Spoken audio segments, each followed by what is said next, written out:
Hello, traders. FX Pip Collector here. Today is Wednesday, April 23rd, and this is my analysis for the US dollar Canadian.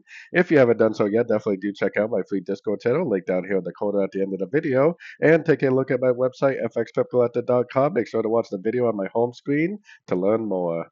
So, anyways, on the US dollar CAD, I mean, we really cannot deny that the trend is very heavily still down on the daily. We have no Fibonacci bounce, we have no higher low, we have no break of structure, we have no engulfing move to the upside. There's really no reason to say whatsoever that this move down is over, and it very easily could keep going down.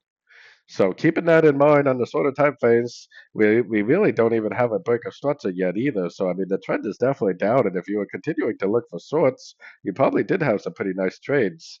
A lot of the dollar pairs do look like they need to make a much bigger pullback. So if it does bounce from a fib level, if it does make it engulfing up, you could definitely try to go counter trend. But the only thing that's really going to turn me into a buyer is seeing this break of structure right here.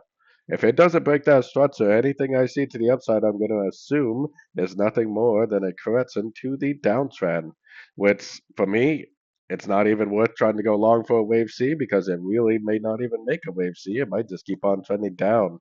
I am definitely trading with the trend from the higher time phase, which means I'm definitely still looking for shorts every single chance I get. So anyways, don't forget to like and subscribe. And as always, thank you for watching and happy trading.